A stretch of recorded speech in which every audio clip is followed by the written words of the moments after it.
April 15th, 1815. The afternoon rain fell in steady sheets against the windows of Thornhill Manor, blurring the world beyond into indistinct shapes of grey and green, as if even nature conspired to soften the edges of Eleanor Thornhill's existence. She sat in the drawing-room, her simple grey dress blending with the faded upholstery of the settee where she perched with her embroidery, hands moving with practiced efficiency through stitches she could complete without thought. At 35, Eleanor had learned to make herself small, to occupy the spaces others overlooked, to move through rooms like a whisper that disturbed nothing and no one. Her sister Catherine swept into the room with the confidence of a woman newly elevated by marriage, her rose silk gown a sharp contrast to Eleanor's drab attire, bringing with her the scent of expensive French perfume and the particular energy of one who has come to deliver news. Behind Catherine came Mrs. Beatrice Langley, the village's most devoted collector and distributor of gossip, her sharp eyes cataloguing every detail of the shabby drawing-room with its threadbare carpet and faded curtains, the visible evidence of the Thornhill family's decline since their father's death 6 months prior. Eleanor felt their judgment like a cold draught, though neither woman spoke it aloud, instead settling themselves in the better chairs while Eleanor set aside her needlework and prepared tea with hands that had long ago learned not to tremble under scrutiny. Catherine accepted her cup with barely a glance toward her elder sister, already turning to Mrs. Langley with barely contained excitement as she announced that the Duke of Sinclair was returning to England after 15 years on the peninsula, a war hero now, scarred and changed but triumphant, and would arrive within the week to take up residence at Sinclair House. The name struck Eleanor like a physical blow, though her face betrayed nothing, years of practice at concealing emotion serving her well as Mrs. Langley speculated about which eligible young ladies might catch the Duke's attention, for surely a man of 38 would be seeking a wife, and what a prize he would be, despite the rumors of his ruthless nature and the hardness war had carved into him. Eleanor lifted her teacup to her lips to hide any reaction, willing herself to feel nothing, to remember nothing. Though unbidden came the memory of a young man with kind eyes who had once treated her as if she mattered, before he left to make his fortune and his name, before she understood that she had been merely a passing acquaintance to someone who would become far too important to remember a plain girl with no particular beauty or consequence. Catherine laughed at something Mrs. Langley said about the foolishness of women who might imagine themselves worthy of ducal attention, and Eleanor knew without looking that her sister's eyes had flickered toward her with that particular mixture of pity and superiority that had become Catherine's habitual expression when regarding her spinster sister. The rain continued its steady percussion against the windows as Eleanor poured more tea with a hand that remained perfectly steady, her face composed in the expression of pleasant neutrality she had perfected over 15 years of being overlooked, of being dismissed, of being the woman society had long ago decided to forget. Now please take a moment and subscribe to our channel and comment where you are watching from and what time is it. It is always fascinating to see where these stories get all around the world. Thank you. The evening had transformed Catherine's dining room at Pembroke House into a stage where candlelight cast flattering shadows across fine china and crystal,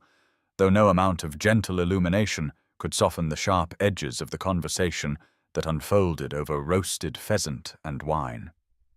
Eleanor sat in her customary position of insignificance at the far end of the table, placed between an elderly cousin who was quite deaf and a vacant chair that spoke volumes about her rank in this gathering of 12, listening as Mrs. Langley held court from her more prominent seat near Catherine and Lord Henry Pembroke. The Duke of Sinclair's return had become the sole topic of interest, each guest contributing some fragment of information or speculation to build a composite picture of a man transformed by 15 years of warfare into something both fascinating and frightening. Colonel Redmond had written to Henry, Mrs. Langley announced with the air of one sharing intelligence of national importance, and the reports suggested Alexander Sinclair had become quite ruthless in his command, respected by his men, but feared as well. Bearing scars both visible and otherwise from campaigns that had hardened him into something far removed from the gentle young man who had left England seeking his fortune before inheriting his uncle's title. Eleanor's fingers tightened imperceptibly around her fork as she heard his Christian name spoken aloud for the first time in years, the sound of it reverberating through her chest like a bell she had trained herself not to hear. Catherine's voice joined the chorus, observing with the casual cruelty of one who had never been denied anything that it was fortunate the Duke's prospects were so elevated, for his appearance had reportedly suffered considerably, and only a title and fortune of such magnitude could compensate for the disadvantages of visible scarring and a permanent limp acquired when his horse was shot from beneath him at Salamanca. Eleanor felt something twist beneath her ribs, an old protective instinct rising despite 15 years, and every lesson in self-preservation, wanting to defend him against this casual dismissal of his sacrifice, though she remained silent, as always, knowing that to speak would only draw unwelcome attention to herself. Mrs. Langley speculated extensively about which young ladies might be paraded before the Duke, for surely he must marry and produce an heir now that he had survived the wars, listing the eligible misses of appropriate age and beauty with the systematic thoroughness of a general planning a campaign.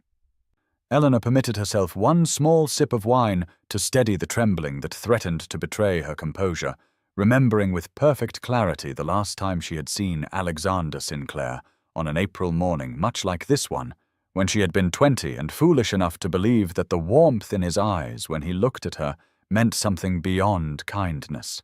before he left to make something of himself,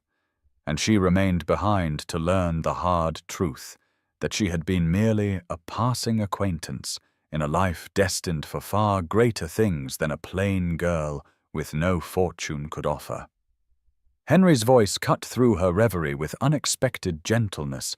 asking if she remembered young Sinclair from before his departure. And Eleanor felt every eye at the table turn toward her with varying degrees of surprise that she might have any connection, however remote, to a man of such consequence. Eleanor's bedchamber held the chill of late evening when she finally retreated from the oppressive civility of dinner at Pembroke House, dismissing her maid with a quiet word and standing alone before the small fire that did little to warm the draughty room where she had slept every night of her 35 years, save for brief visits elsewhere that had grown increasingly rare as her status as permanent spinster solidified into accepted fact. She moved to the window, where rain still traced patterns down the glass,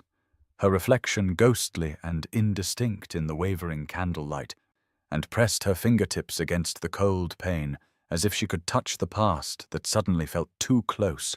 summoned by the mere mention of a name she had trained herself not to speak aloud for 15 years. Alexander Sinclair had been 23 when he left, a younger son with more charm than prospects, kind eyes and an easy smile that had made her foolish heart believe she might matter to someone beyond the dutiful affection of family, and she had been 20 and plain even then, though not yet marked by time and disappointment into the invisible creature she had become. He had sought her company that last spring before his departure, walking with her through these same gardens when they had been better tended, talking of books and ideas with an intensity that made her feel seen in a way she had never experienced before or since.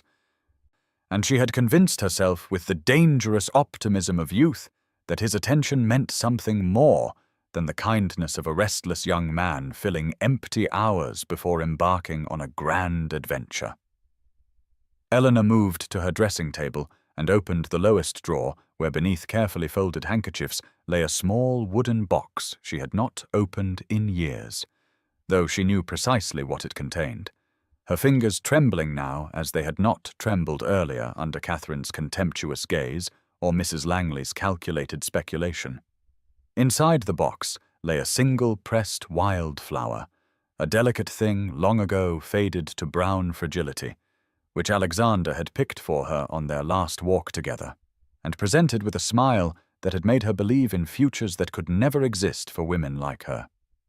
She had watched him ride away that April morning with this flower clutched in her hand and hope blazing in her chest, certain he would write, certain he would return for her once he had made something of himself, spending the first year starting at every post-delivery, and the second year telling herself patience was required, and the third year beginning to understand that she had been a fool to imagine herself memorable to a man destined for significance far beyond the small world of a country village and its unremarkable inhabitants. By the 5th year she had stopped watching for letters, and by the 10th year she had accepted that she would never marry, because her heart had made its choice and would not unmake it, regardless of how sensible such unmaking would be, resigning herself to the quiet, dignified spinsterhood that society expected from plain women of limited fortune who had missed their chance. Now he was returning, transformed by war into someone she would not recognize, and she would be exactly what she had been when he left, only older and greyer and more completely invisible, and the kindness he had shown that foolish girl would surely be forgotten, if indeed it had ever signified anything beyond the casual warmth of a man who treated everyone with equal courtesy. The village assembly rooms blazed with afternoon light on April 22nd, 1815, precisely 1 week after Eleanor had first heard news of his impending return, and she stood in her customary position at the edge of the gathering where the spring sunshine from tall windows could not quite reach, wearing the same grey dress she had worn to every such event for the past 3 years, because there seemed little point in vanity when one had become visible as the wallpaper. Catherine held court near the refreshment table with Mrs. Langley and a cluster of younger wives, their bright gowns and animated conversation creating a vivid tableau from which Eleanor was permanently excluded by the simple fact of being 35 and unmarried, and therefore neither fish nor fowl in the rigid taxonomy of society, too old for the marriage market, and too lacking in consequence for the matrons to consider worth cultivating. She had positioned herself near the door with the half-formed thought that she might slip away early, unable to bear another afternoon of watching life happen to other people, while she stood witness from the margins, when a ripple of excitement moved through the assembled company like wind across water, voices rising and heads turning toward the entrance, with the unified focus of a flock of starlings changing direction. Eleanor did not need to look to know what had caused this disturbance, feeling her heart begin to hammer against her ribs with painful force as Colonel Redmond's voice carried across the sudden hush, announcing the Duke of Sinclair with the casual authority of a man accustomed to commanding attention. She permitted herself one glance toward the doorway and felt the floor shift beneath her feet as she saw him for the first time in 15 years,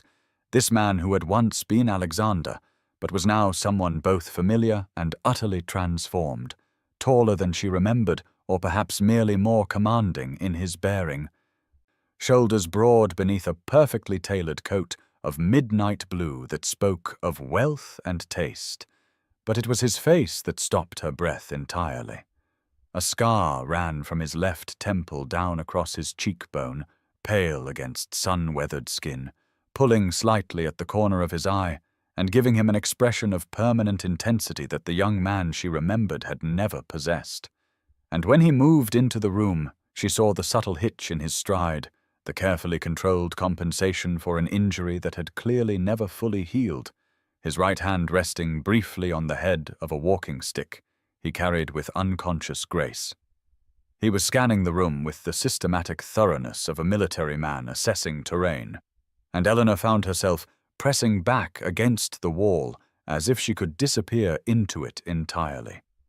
become one with the faded paper and escape notice, escape the inevitable moment when his gaze would pass over her without recognition or pause to rest on Catherine, or one of the prettier young ladies whose names Mrs. Langley was already listing in an urgent whisper. But then his eyes found her across the crowded room, locked onto her with an intensity that made the breath leave her lungs entirely. And for a heartbeat that seemed to stretch into eternity, they simply looked at each other across 15 years and all the distance that had grown in the space between who they had been and who they had become. And Eleanor saw something flash across his scarred face that looked absurdly like relief. And then he was moving toward her with deliberate purpose, ignoring Mrs. Langley's attempt to intercept him and the flutter of young ladies positioning themselves hopefully in his path, walking directly toward Eleanor as if she were the only person in the room worth reaching. Eleanor felt her throat close as he crossed the room toward her, with that slight hitch in his stride, the walking stick tapping softly against polished floorboards, while the assembled company fell silent in a way that made her acutely aware of her position against the wall, of the faded grey dress she wore, of the fact that she was 35 and unremarkable, and that every eye in the room was now fixed upon this extraordinary moment of the Duke of Sinclair walking past at least a dozen more eligible and attractive women to stop directly before her with an expression she could not read, but which held none of the polite blankness of a man greeting a vague acquaintance. He was close enough now that she could see the fine lines at the corners of his eyes, the silver threading through dark hair at his temples, the way his cravat was tied with military precision. And when he spoke her name, it was not with the formal Miss Thornhill that propriety demanded, but simply Eleanor, as if 15 years had not passed, and they were still two young people walking through spring gardens, and the intimacy of it sent heat flooding through her cheeks. "Eleanor," he said again, his voice deeper and rougher than she remembered, scraped raw by years of shouting commands across battlefields. "You have not changed," which was such an absurd lie that she nearly laughed, except that his eyes held hers with an intensity that suggested he believed what he said,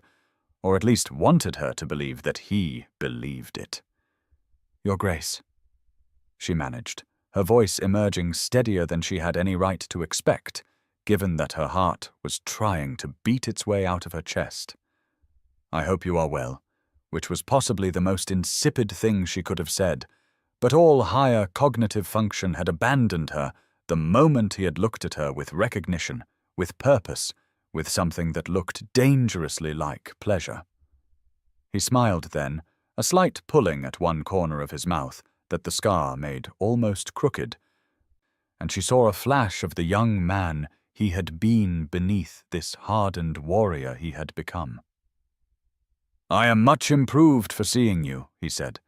and the simple directness of it, the complete lack of social artifice, made her forget temporarily that they were being observed by at least 30 people whose whispers were beginning to rise like the hum of disturbed bees.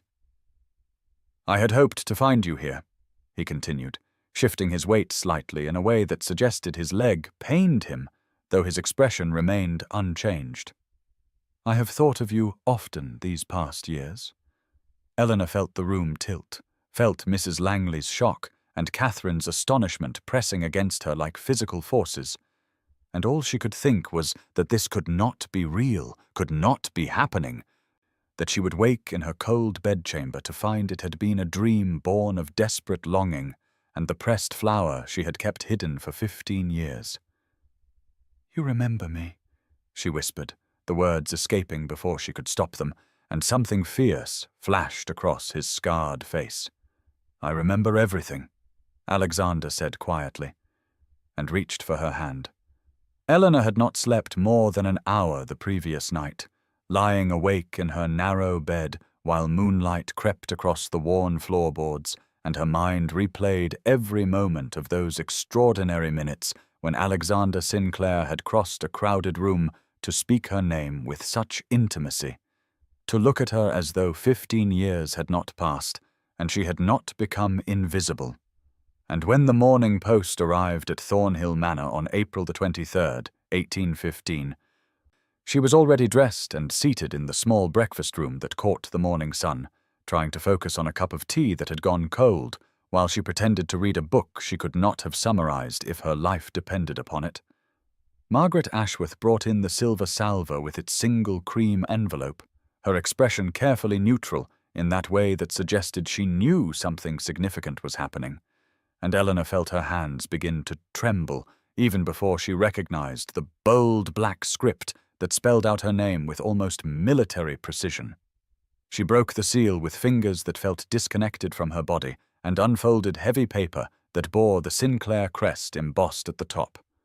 Reading words that were characteristically direct and devoid of the flowery language most gentlemen employed when corresponding with ladies,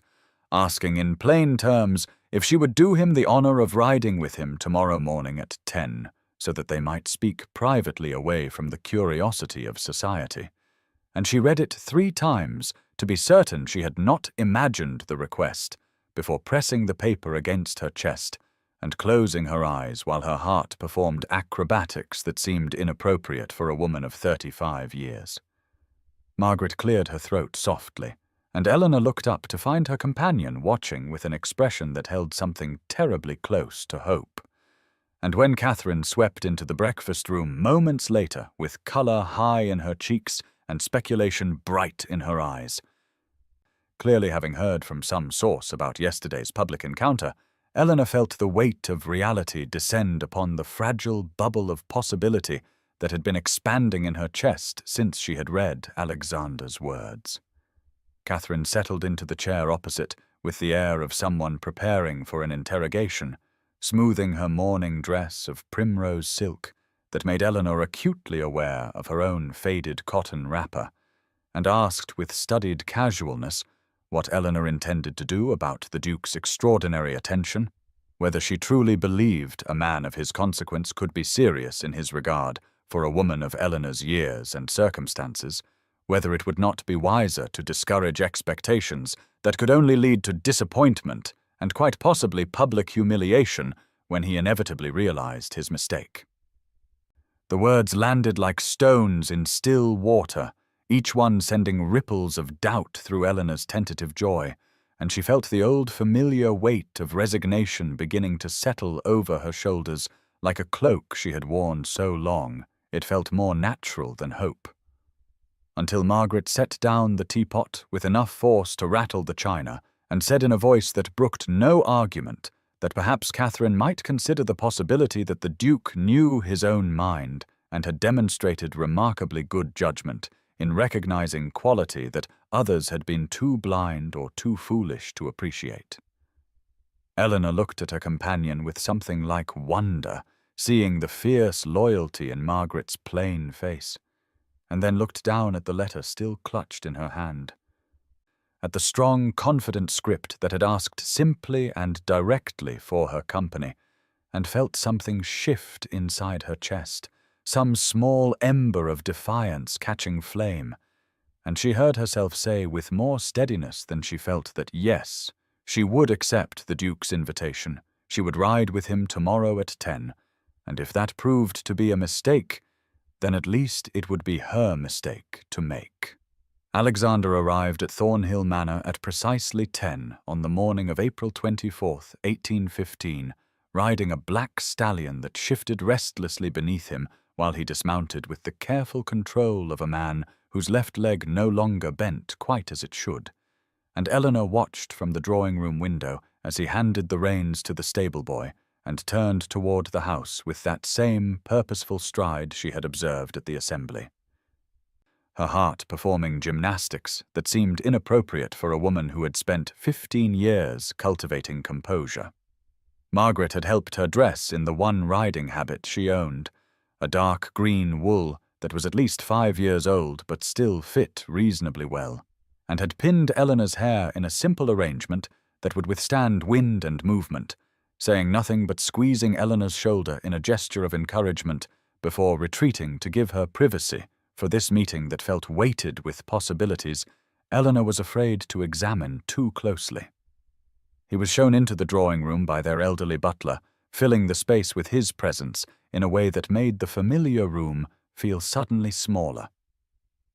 And when his eyes found hers, they held an expression of such undisguised pleasure at seeing her that Eleanor felt heat rise in her cheeks, while her hands twisted together in a nervous gesture she could not quite control.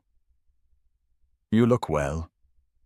he said simply, moving toward her with that slight hitch in his step, and she thought wildly that he was either the most accomplished liar in England or somehow genuinely saw something in her faded person that deserved such warm regard. The groom brought her mare Clover around, a gentle 18-year-old bay who had been Eleanor's companion for more years than she cared to count, and when Alexander moved to help her mount his hands, spanned her waist with a strength that made her acutely aware of the physical reality of him, of muscle and warmth and controlled power beneath the civilized clothing. And she found herself breathless before they had even begun to ride. They set off toward the countryside at an easy pace dictated by Clover's advancing years and Alexander's war-wounded leg, leaving behind the manor and its watching windows. And for several minutes they rode in silence, while Eleanor's mind raced through and discarded a dozen conversational openings that all seemed either too forward or too inane. "I have thought of you often during these past years," Alexander said finally, his voice quiet but clear in the morning air, where blackbirds called from greening hedgerows and the sun worked to burn off the last wisps of dawn mist. "Of how you looked that last summer before I left, walking in your father's garden with a book, always with a book. And how you would discuss philosophy and poetry with a seriousness that made me forget you were only 20 and I was leaving to make my fortune because I had nothing to offer a woman of quality." Eleanor turned to stare at him, her hands tightening on the reins, until Clover tossed her head in mild protest, and all she could manage was, "I thought you had forgotten me entirely," which came out sounding more wounded than she had intended. He brought his stallion closer until their stirrups nearly touched, and his scarred face held an expression of such focused intensity that she could not look away. "Forget you," he repeated, as though testing the words for sense and finding them lacking. "Eleanor, you were the one bright memory I carried through every bloody campaign, every winter that tried to kill us, every moment when I thought I might not survive to see England again, and if I had any courage at all, I would have written to you, would have asked you to wait, but I was a younger son with no prospects, and you deserved better than years of uncertainty."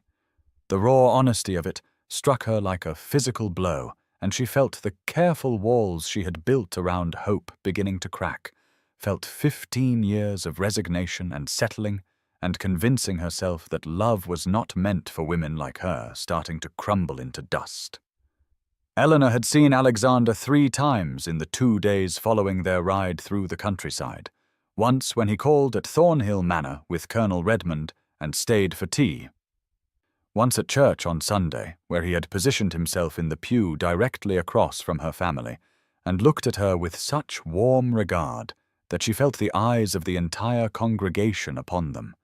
and once when they encountered each other quite by accident in the village, and he had insisted on walking with her while she completed her errands, as though it were the most natural thing in the world for a duke to carry packages for a spinster, and discuss the merits of various types of tea with apparent genuine interest.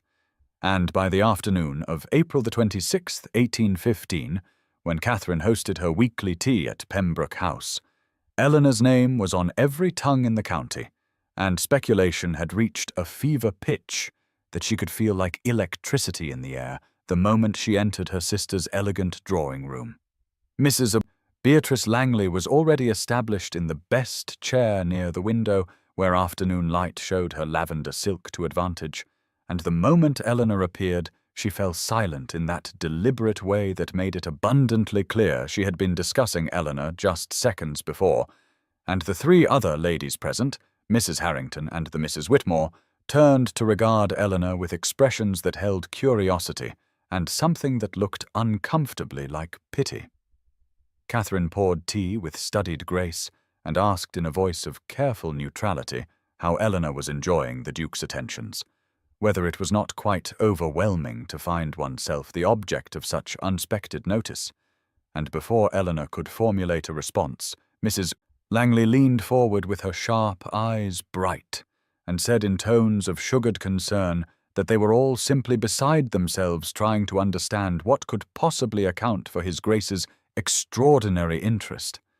That, of course, everyone knew Eleanor was a woman of excellent character and respectable family, but one had to wonder whether perhaps the Duke, in his years away at war, had developed some peculiar ideas about what constituted a suitable match, or whether perhaps his injuries had affected his judgment in ways his close friends were too loyal to acknowledge. The words landed like slaps, and Eleanor felt heat rise in her face, while her hands tightened on her teacup until she thought the delicate china might shatter, and Miss Whitmore added with apparent helpfulness that she had heard from her cousin, who knew a physician in London, that men who experienced the horrors of war sometimes formed strange attachments, that the Duke might be seeking a nurse rather than a wife, someone plain and practical who would not make demands. And her sister nodded eagerly and said that would certainly explain why he would overlook youth and beauty in favor of. And here she paused delicately, more mature steadiness. Catherine made a small sound that might have been protest, but Mrs. Langley was not finished, continuing with relentless pleasantness that, of course, another possibility was that the Duke required an heir quite urgently, that his estate demanded continuity, and perhaps he calculated that a woman of Eleanor's age, who had never expected to marry, would be so grateful for the opportunity that she would not question the arrangement or make inconvenient emotional demands, that it might in fact be quite a practical business arrangement dressed up in the language of courtship for the sake of appearances. Eleanor sat frozen while the women dissected her unexpected fortune with surgical precision, each kind word laced with poison, each speculation more wounding than the last, because underneath the elaborate theories was the fundamental assumption that a man like Alexander Sinclair could not possibly want a woman like Eleanor Thornhill for any genuine reason, that there must be some explanation, some deficiency in him or ulterior motive that made sense of what otherwise appeared to be an incomprehensible choice. And she felt 15 years of resignation settling back onto her shoulders like an old familiar cloak, while the fragile hope that had been growing in her chest since the assembly withered under the weight of society's disbelief. Eleanor arrived at the assembly ball on the evening of April the 27th, 1815, wearing her best gown, which was still modest by any reasonable standard, a deep blue silk that Catherine had declared acceptable if hardly fashionable, and she entered the assembly rooms with Margaret at her side, feeling the weight of yesterday's tea-party conversation pressing on her chest like a physical burden, while she resolved that she would be cordial to Alexander if he acknowledged her, but would not presume anything, would not embarrass herself or him by appearing to expect his continued attention now that she understood how the world interpreted his interest in her. The rooms were already crowded with the better families of the county, musicians tuning their instruments on the small stage while candlelight gleamed off polished floors and the air smelled of beeswax and perfume and the particular excitement that preceded dancing, and Eleanor had positioned herself near the wall in her customary place where spinsters and dowagers observed rather than participated, when the double doors opened and Alexander entered with Colonel Redmond, his evening clothes impeccably tailored to accommodate his military bearing,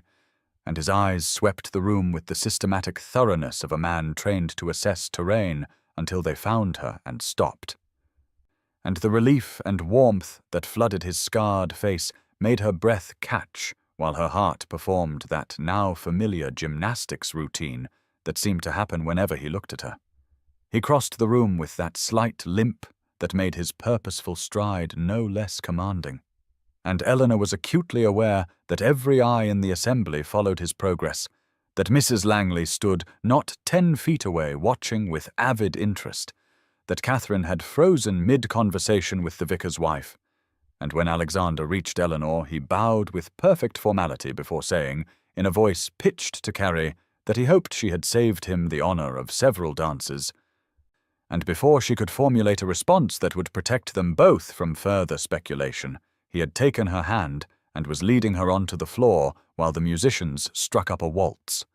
His hand at her waist was warm and firm through the silk of her gown, his other hand holding hers with a gentleness that belied his obvious strength, and they moved together with a grace that surprised her,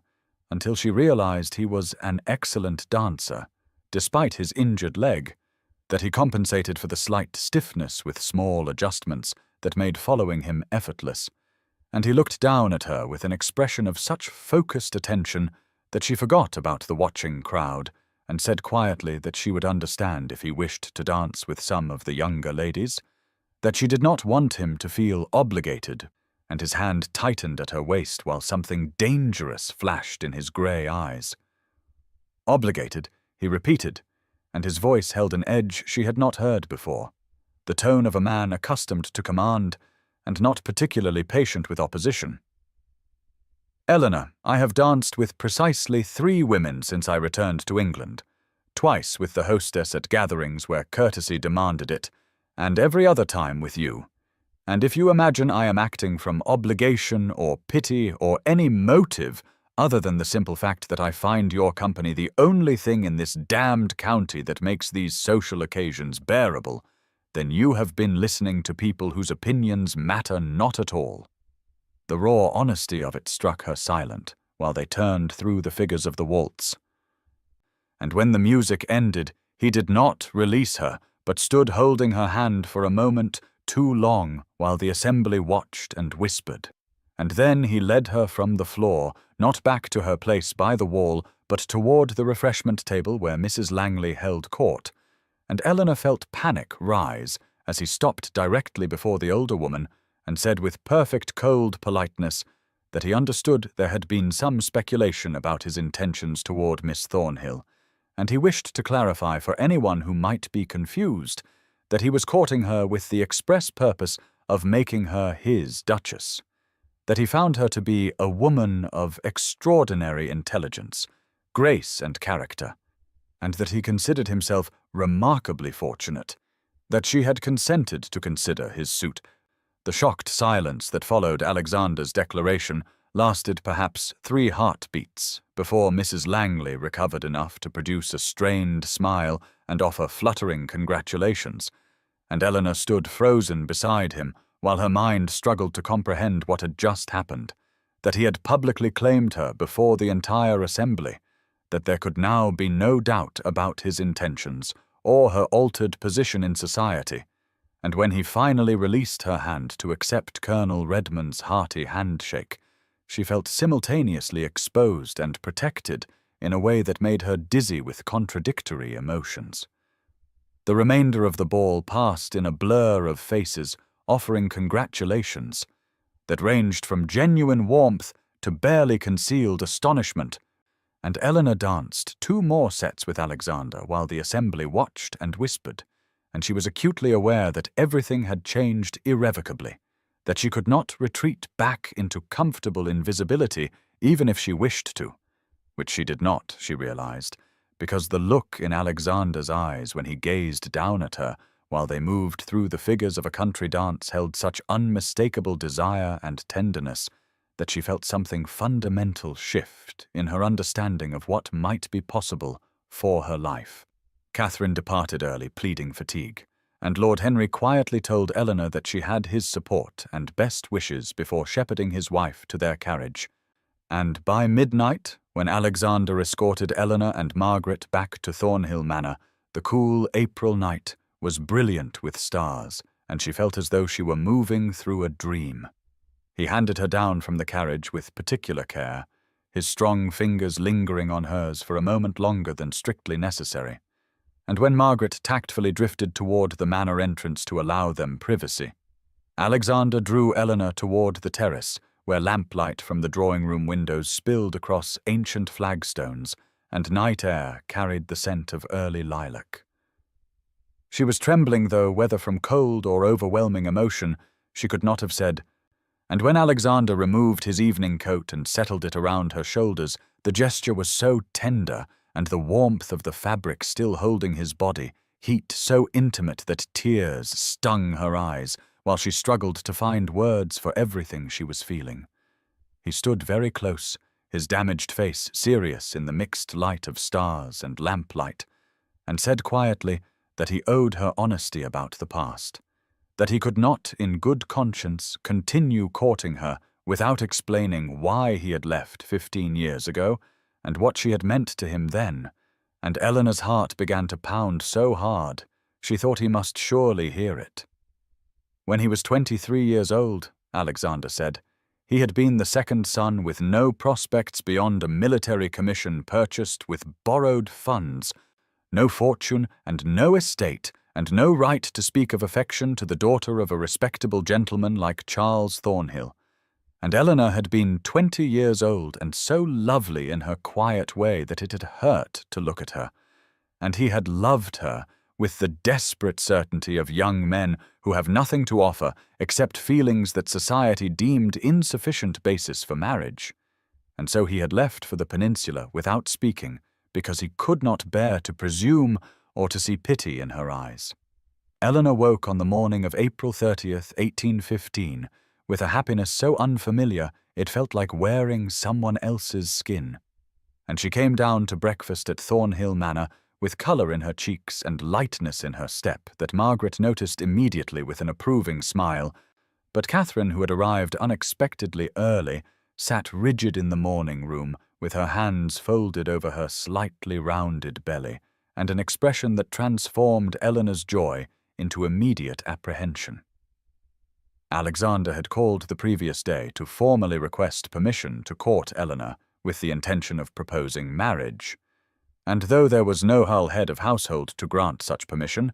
he had observed the proprieties by informing both sisters of his intentions, and Eleanor had assumed Catherine would be pleased, or at minimum accepting, but the tension radiating from her younger sister suggested otherwise, while morning light slanted through tall windows and illuminated the faded elegance of their father's home. Catherine dismissed Margaret with a look, and once they were alone, she turned to Eleanor, with an expression mixing concern and something sharper that might have been jealousy or resentment, and said in a voice tight with restrained emotion that she felt obligated as Eleanor's only family to express serious reservations about this match, that she feared Eleanor did not fully comprehend the difficulties she would face as Duchess to a man like Alexander Sinclair. Eleanor felt her newfound happiness contract into something smaller and more defensive, while she asked quietly what difficulties Catherine meant, and her sister leaned forward with the particular intensity of someone who believes they are performing an unpleasant duty, listing objections that fell like blows against Eleanor's confidence. Alexander was 38 years old and required an heir, Catherine said, and while Eleanor was only 35, that was considered advanced for childbearing, and had Eleanor considered what would happen if she proved unable to provide the children he needed, would he not come to resent her inadequacy, just as society would judge her failure? The word inadequacy hung in the air between them like poison, while Eleanor struggled to formulate a response. But Catherine continued with gathering momentum, pointing out that Eleanor had no experience managing a large household or navigating the elevated social circles Alexander moved in, that her years of spinsterhood had left her unprepared for the duties of a duchess, that the gossip about the unsuitability of the match would follow them both, and perhaps Eleanor in her selfishness had not considered how her plainness and age might reflect poorly on Alexander's judgment and damage his standing. Each word landed with precision born of intimate knowledge of Eleanor's deepest insecurities, and she felt the careful structure of her new confidence beginning to crack, while old patterns of self-doubt reasserted themselves with vicious familiarity. Margaret, who had clearly been listening from the hallway, entered without invitation and said in a voice sharp with rare anger that Lady Catherine should be ashamed of herself, that jealousy was unbecoming, and cruelty toward one's sister even more so, but Catherine turned on her with eyes bright with tears and said that someone needed to speak honestly, that the financial situation at Thornhill was precarious, and Eleanor had only a small independence from their father's estate. And was it not convenient that the Duke's interest had emerged precisely when Eleanor might be most vulnerable to offers of security? And perhaps Alexander saw in her a biddable wife who would be grateful enough not to question his actions or demand too much. The insinuation that Alexander's intentions were mercenary or that Eleanor was being somehow used struck deeper than all the rest, and Eleanor heard herself say in a voice that shook despite her efforts at control that Catherine should leave, that she would not listen to any more. The 3 days following Catherine's bitter words passed with agonizing slowness, while Eleanor oscillated between defending her right to happiness and wondering whether her sister's cruel observations contained uncomfortable truths. And though Alexander called twice, she received him with a restraint that clearly puzzled him. And by the evening of May the 2nd, he sent a note requesting that she come to Sinclair Estate the following afternoon, as he wished to show her the gardens which were now at their spring peak. And Eleanor understood that this was the moment toward which everything had been building, that he intended to propose formally, and she spent a sleepless night wrestling with Catherine's insinuations and her own stubborn hope, until Margaret found her at dawn, red-eyed and exhausted, and said in a voice that brooked no argument that Eleanor Thornhill had spent 35 years allowing others to define her worth, and it was long past time she claimed her own happiness, regardless of society's judgment or family's jealousy. The afternoon of May the 3rd arrived cool and clear, with the particular luminous quality of late spring, and Eleanor dressed with unusual care in a gown of pale green muslin that Margaret insisted brought out the subtle hazel of her eyes. And when Alexander's carriage arrived precisely at 2 o'clock, she felt her heart hammering so violently she pressed a hand to her chest while climbing inside. And the short journey to Sinclair Estate passed in a blur of anxious anticipation and bone-deep longing that made coherent thought nearly impossible. Alexander met her at the entrance to the formal gardens wearing civilian clothes that somehow emphasized rather than disguised his military bearing, and the look in his grey eyes when he bowed over her hand held such focused intensity that Eleanor felt heat rise in her cheeks while he tucked her hand into the crook of his arm and guided her along gravel paths between beds of roses just beginning their first magnificent bloom. And for several minutes they walked in silence that felt weighted with unspoken intentions until they reached a secluded corner where an ancient stone bench sat beneath a pergola heavy with early wisteria, and the scent was so sweet, and the light so perfect, that Eleanor felt tears prick her eyes before he had spoken a single word. Alexander turned to face her, and took both her hands in his, and said in a voice roughened by emotion that he had practiced this speech a dozen times, but now that the moment had arrived, every carefully chosen word had fled, and so he would speak plainly as a soldier rather than with a poet's eloquence. And he asked Eleanor Thornhill if she would consent to become his wife and duchess, because he loved her with an intensity that had survived 15 years and a brutal war, and the knowledge that he had been a fool to leave without speaking, and he wanted to spend whatever years remained to him proving that she was the most valuable and beloved woman in England, regardless of what society or jealous sisters might say about age or appearance or suitability. The afternoon of May 5th, 1815, arrived with brilliant sunshine that seemed designed by Providence to illuminate Eleanor's transformation as she stood in the grand drawing-room of Sinclair House wearing a gown of deep sapphire silk that Alexander had commissioned without her knowledge, and that made her skin glow with unexpected radiance, while Margaret fastened a delicate strand of pearls around her neck and whispered that Eleanor looked like the duchess she was about to become. and when Alexander appeared in the doorway, his sharp intake of breath and the way his grey eyes travelled over her with unmistakable admiration made Eleanor's cheeks flush with pleasure. She no longer tried to suppress or deny. The formal announcement gathering had been arranged with military precision by Colonel Redmond, who understood Alexander's desire to claim Eleanor publicly and irrevocably before society. And by 3 o'clock, the drawing-room filled with local gentry, including Mrs. Beatrice Langley, whose expression wavered between shock and reluctant acceptance, Lord and Lady Pembroke, with Catherine managing strained composure despite the tightness around her mouth, and perhaps 40 others whose whispers created a susurrus of speculation that fell to sudden silence when Alexander entered with Eleanor on his arm and positioned her beside him near the ornate fireplace with a possessiveness that left no room for doubt about his intentions or feelings. He announced their engagement with a soldier's directness that brooked no question,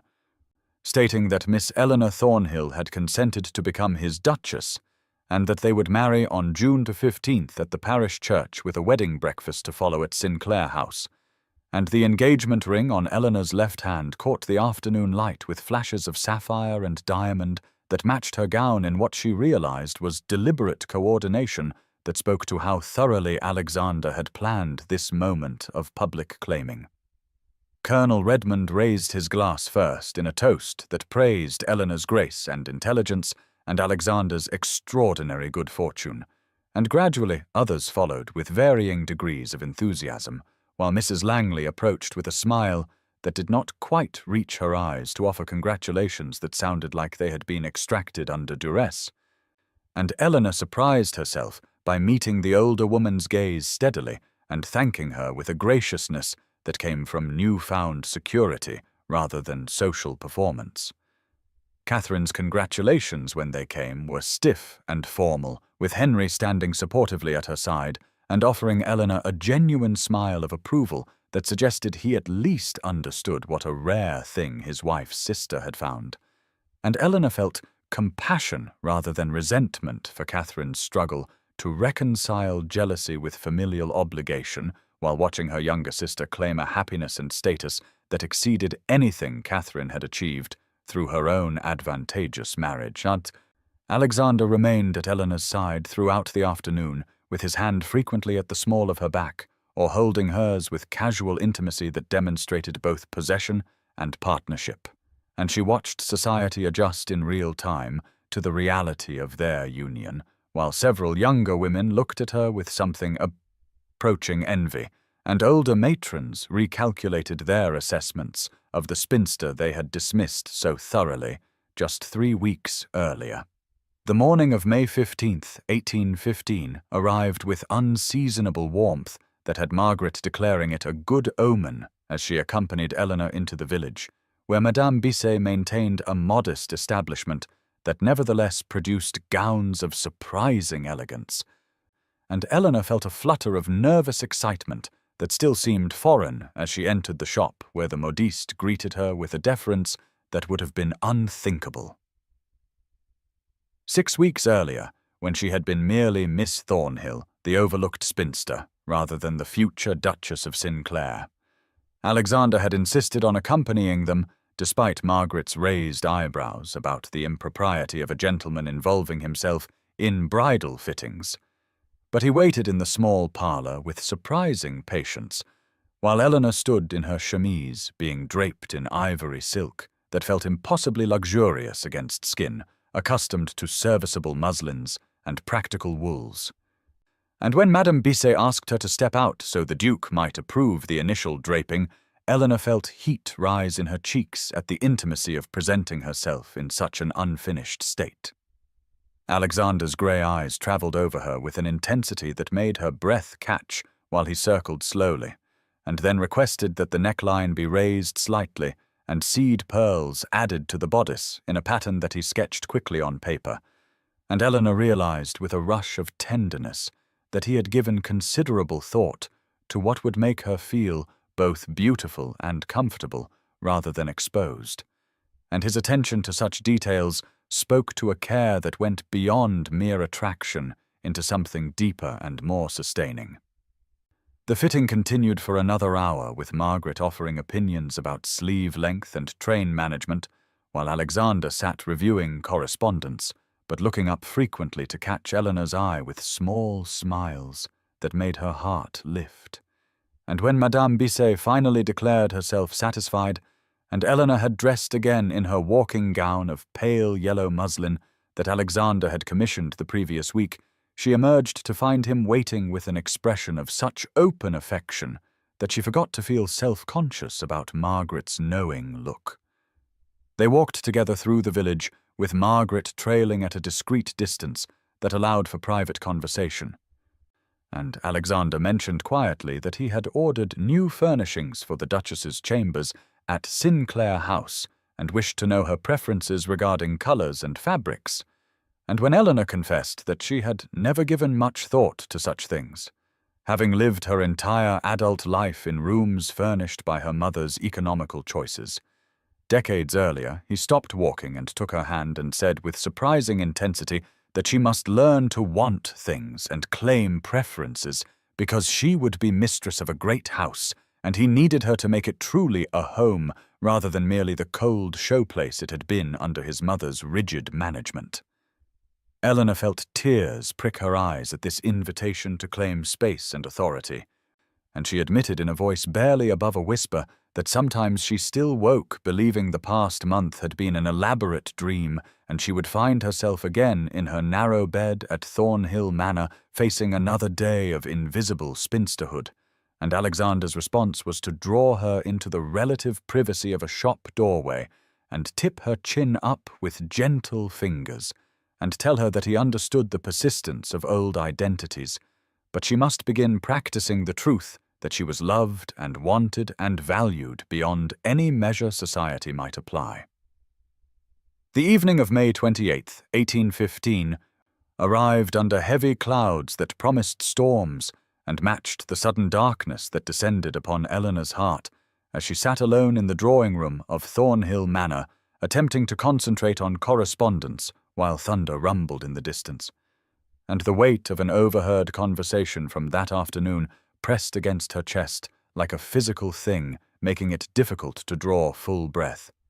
She had been in the village collecting ribbon when she passed the open window of the tea shop and heard Mrs. Beatrice Langley's voice cutting through the afternoon air with surgical precision as she told her companion that the Duke of Sinclair must be suffering from some lasting affliction of the mind brought on by war, because no man in full possession of his faculties would choose Eleanor Thornhill when he could have any young beauty in 3 counties, and though Eleanor had walked on quickly with her head high and her expression composed, the words had burrowed into the soft places she had only recently begun to expose,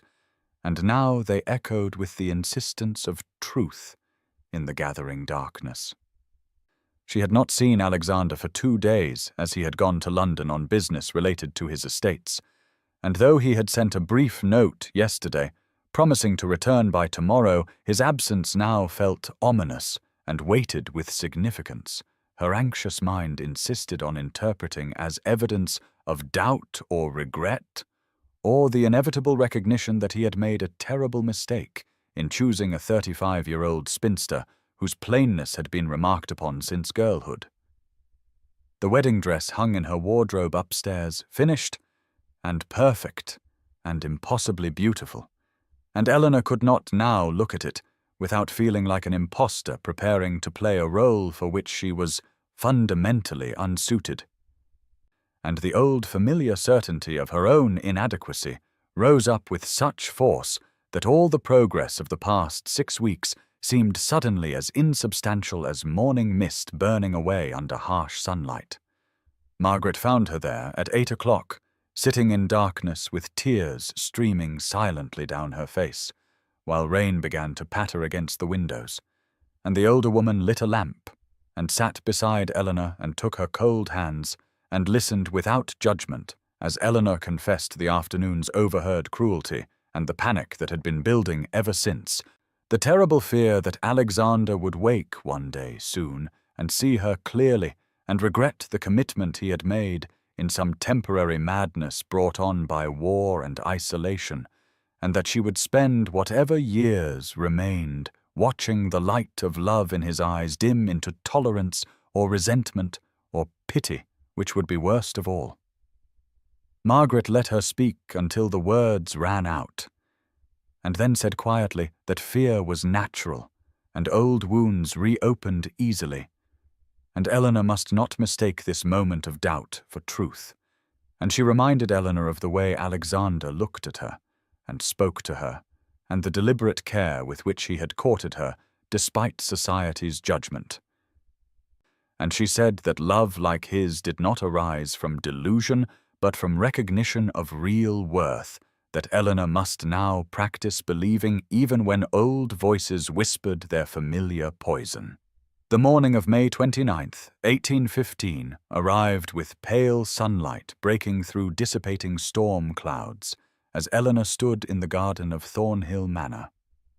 At dawn, having slept poorly and risen early to escape the suffocating weight of her bedchamber, where doubts had circled like ravens throughout the long night, and she was examining the roses damaged by rain when she heard footsteps on the gravel path and turned to find Alexander striding toward her with an expression of such focused concern that her breath caught and tears threatened again, because somehow he knew and had come, despite the earliness of the hour and the fact that he was not expected back from London until afternoon. He reached her in 6 swift strides and took her hands in his without preamble, and asked simply what had happened and what was wrong, because he had woken at his London townhouse at 4 o'clock with an inexplicable urgency that sent him riding through the pre-dawn darkness to reach her.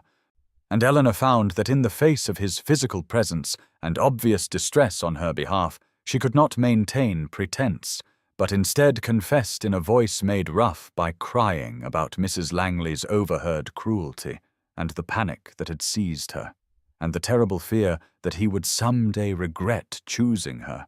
and she would be left worse than before, because she would have known briefly what it felt like to be loved. Alexander listened without interruption until her words faltered into silence, and then he drew her to the stone bench beneath the arbor where they sat, and he kept her hands imprisoned in his larger ones, and said with a controlled intensity that made each word strike like a hammer that he needed her to hear him truly and believe him completely, because he would say this once and then never again, since he would not have her doubting what was between them for the remainder of their lives together.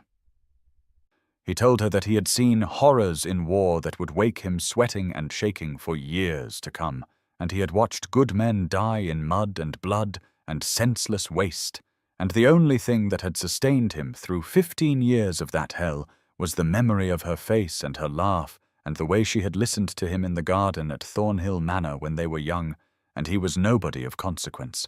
And he said he had loved her then with the powerless love of a third son with no prospects, and he loved her now with the bone-deep certainty of a man who had learned that life was brutal and short, and the only sin was failing to claim what mattered when you found it. He released one of her hands to cup her face and tilt it toward him, and his grey eyes were fierce as he said that she was not plain to him, but beautiful in ways society was too shallow to recognize, and her age was not a deficit, but a gift, because he had no patience for silly girls and wanted a woman who understood life's complexities and could stand beside him as an equal. And when Eleanor tried to speak, to protest or deflect, he placed his thumb gently over her lips and told her that Mrs. Langley and all her vicious kind could choke on their judgment, because in 2 weeks Eleanor would be his duchess, and he would spend the rest of his days proving to her that she was worthy of every good thing he could provide, and if she doubted that, then she doubted him and his ability to know his own heart and choose his own future. The silence that followed Alexander's fierce declaration stretched for several heartbeats, while Eleanor stared at him with tears streaming freely down her face, and something fundamental shifted in her chest, like a lock finally turning after years of rust and resistance. And she realized that she had been waiting her entire life for someone to see her truly and fight for her fiercely. And now that it was happening, she had nearly thrown it away because old wounds had more power over her than present reality, and that was a choice she was making every time she believed Mrs. Langley's poison over Alexander's devotion, and she reached up with trembling fingers to touch the scar that ran along his left cheekbone, and said in a voice made rough by emotion that she was sorry for doubting him and sorry for letting cruel voices into the sacred space between them, and that she loved him with an intensity that sometimes frightened her because she had lived so long with so little that the abundance of his affection felt overwhelming and impossible, and she did not know how to hold it without fear of losing it. Alexander turned his face to press a kiss into her palm and told her that she would learn, and he would teach her, and they would build their life together one day at a time until the fear faded into memory and certainty took its place. And he said that she must promise him that whenever doubt came creeping in the darkness, she would bring it to him immediately, rather than letting it fester, because he could not fight enemies he did not know about, and her fears were his to shoulder along with everything else. Eleanor nodded, and then found herself pulled into his arms in an embrace that was both fierce and careful, as though she were something infinitely precious that might break under rough handling. And she pressed her face against his chest, and breathed in the scent of horse and rain, and something uniquely him, while his heart beat steady and strong beneath her ear and anchor.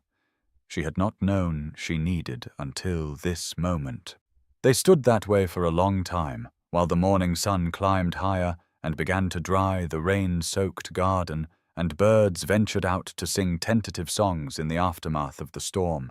And gradually, Eleanor felt the terrible tension that had gripped her since yesterday afternoon begin to release its hold and drain away, leaving her exhausted but clean like earth after rain. When Alexander finally drew back, he kept his hands on her shoulders and told her that they were going to return to the house, and she was going to rest, because she looked as though she had not slept properly, and he would stay with her and tell her stories of his time in Spain and Portugal that were not about war, but about the landscape and the people and the small moments of beauty he had found even in that harsh place. And Eleanor agreed because the thought of being alone suddenly seemed unbearable, and she wanted nothing more than to stay in his presence and let his solid reality chase away the last lingering shadows of doubt that tried to cling to the edges of her awareness. They spent the morning of May 29th in the drawing room at Thornhill Manor, where Alexander kept his promise and told Eleanor stories of Spain and Portugal that focused not on battles and blood, but on the fierce beauty of the landscape, with its sun-scorched hills and ancient olive groves and small villages where women still drew water from wells that had been old when Rome fell. And he described the way light fell golden and thick as honey across whitewashed walls in the late afternoon, and how he had once watched a Spanish girl, no more than 10 years old, dance in a dusty square with such fierce joy that it had made him weep because he had forgotten that such uncomplicated happiness could exist in a world at war. Eleanor sat beside him on the settee, close enough that their shoulders touched, and listened with an attention that felt like prayer, while his deep voice wove pictures of a world she had never seen and would perhaps never see except through his eyes and his words.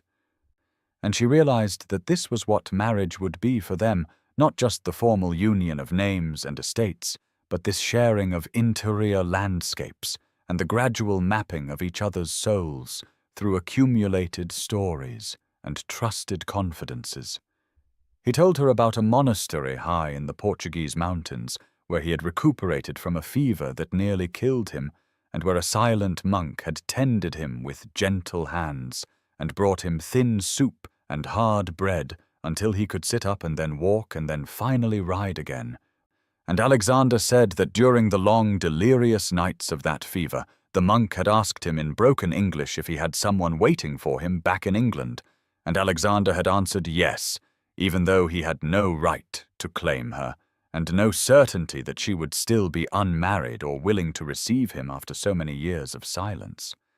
Eleanor felt her throat tighten at this revelation that she had been named and claimed in a Portuguese monastery years before he had returned to actually court her,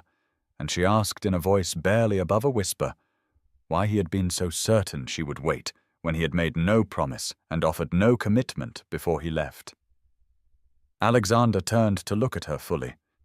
and reached up to tuck a strand of hair behind her ear in a gesture so tender it made her heart ache. And he said he had not been certain at all, but hope was sometimes all a man had to sustain him through darkness, and the hope that she might still be free and might still remember him with kindness had been the thin thread that had pulled him through fever and battle and the long, terrible years when he had wondered if he would survive to see England again. He said that when he had finally returned and made inquiries and learned that she had never married, he had felt such overwhelming relief and terror in equal measure, because it meant his hope had not been foolish, but it also meant he now had to prove himself worthy of the faith she had kept. Even if she had not known, she was keeping it for him. The morning light had fully established itself by the time they finally rose from the settee, and Eleanor realized with some embarrassment that they had spent nearly 3 hours in intimate conversation, while the rest of the household had likely been awake and aware of Alexander's presence, but too well trained or too discreet to interrupt. And when she mentioned this, Alexander simply smiled and said that he had told Margaret upon his arrival that he would be staying as long as necessary, and she had nodded with the knowing look of a woman who understood that some conversations could not be rushed or scheduled around propriety. They walked together to the small dining room, where Margaret had thoughtfully arranged a cold luncheon that required no servants to attend them, and could be eaten at their leisure. And as Eleanor poured tea with hands that were finally steady, she felt Alexander watching her with an expression that made her acutely aware of every small movement and gesture in a way that was both unnerving and thrilling. He told her as they ate that he wanted to take her to Sinclair House tomorrow, so she could begin to understand the scope of what would become her domain and responsibility after the wedding. And he said this not as though presenting her with a burden, but as though offering her a gift he was eager to share. And Eleanor felt a flutter of nervous excitement at the prospect of seeing his home and the life they would build together in a setting that was not borrowed or temporary, but truly theirs. Alexander reached across the table to take her hand and said that he knew the house was large and somewhat intimidating, and that it had been his family seat for 6 generations and carried all the weight of history and expectation that such places always did. But he wanted her to know that she should change anything she wished and make it reflect her taste and her comfort, because a house was just stone and wood until the people living in it made it a home, and he had been existing rather than living there since his return, and desperately needed her presence to transform it into something worth coming back to at the end of each day. Eleanor felt tears prick her eyes again at the vulnerability in his voice, and the way he was offering her not just a title and position, but genuine partnership and the authority to shape their shared life. And she squeezed his hand and told him that she would be honored to see Sinclair House and begin imagining their future there together. They finished their meal in companionable near silence, broken only by occasional observations about wedding details or quiet expressions of affection, and when Alexander finally rose to leave in the early afternoon, he kissed her hand with lingering tenderness, and then, with visible internal debate, bent to press a brief, soft kiss to her lips that was over almost before it began, but left her breathless and aching for more. He smiled at her dazed expression and told her that he would collect her at 10 in the morning, and she should wear comfortable shoes because he intended to show her every corner of the house and ground and that would require considerable walking. And then he was gone, leaving Eleanor standing in the doorway, watching his tall figure stride toward his waiting horse, while her heart beat a wild rhythm against her ribs, and her lips still tingled from that all-too-brief contact. Margaret found Eleanor in her bedchamber later that afternoon of May 29th, sitting at her small writing desk with several sheets of paper spread before her and a pen held motionless in her hand, while she stared out to the window with an expression that Margaret had come to recognize as the particular dreamy distraction of a woman deeply in love and still somewhat amazed by that fact. And Margaret smiled to herself as she entered quietly and settled into the chair near the fireplace without speaking, because she had learned over their long friendship that Eleanor often needed silence in which to process the overwhelming emotions that Alexander seemed to draw from her with such consistent ease. After several minutes, Eleanor turned and seemed surprised to find Margaret there, as though she had forgotten. The rest of the world existed outside the golden bubble of her own happiness, and she set down her pen and said with a self-conscious laugh that she had been trying to write thank-you notes to the neighbors who had sent engagement gifts, but found herself unable to concentrate on polite formalities when her mind kept drifting to the feeling of Alexander's lips on hers, and the way his voice had sounded when he told her about claiming her in a Portuguese monastery while fever burned through him and death waited in the shadows. Margaret's smile widened, and she told Eleanor that distraction was perfectly natural for a bride with less than 2 weeks until her wedding, and that the thank-you notes could certainly wait another day or two, especially since Eleanor would likely have to rewrite them anyway, given that she appeared to have written the same sentence 3 times on the page currently before her, and Eleanor looked down at her paper and realized with embarrassment that Margaret was quite right, and she had indeed begun and abandoned the same sentiment multiple times without even noticing. She confessed to Margaret that Alexander was taking her to Sinclair House tomorrow morning to give her a proper tour of what would become her home, and that she was both excited and terrified in measures she could not quite calculate. And Margaret asked gently what specifically frightened her about seeing the house, because it seemed to Margaret that Eleanor's fears had shifted somewhat from doubting Alexander's devotion to doubting her own capacity to fulfill the role he was asking her to assume. Eleanor was quiet for a long moment, clearly turning this observation over in her mind the way she always did with Margaret's insights, because Margaret had a way of seeing straight to the heart of things that Eleanor herself sometimes tried to avoid examining too closely. And finally Eleanor admitted that, yes, she was afraid of Sinclair House, not because she doubted Alexander would welcome her there, but because she worried she would prove inadequate to manage such a grand establishment, and that the servants would judge her and find her wanting compared to his mother, or to the sort of woman society believed a duke should marry. Margaret rose and came to stand beside Eleanor, placing a warm hand on her shoulder. And she said that Eleanor had been managing Thornhill Manor on a fraction of the resources Sinclair House commanded, and had done so with grace and efficiency for years since their father's decline and death, and that any servant with sense would recognize competence and kindness when they encountered it, and would be grateful to serve a mistress who understood the practical realities of running a household, rather than some spoiled girl who had never given a thought to what kept a house functioning.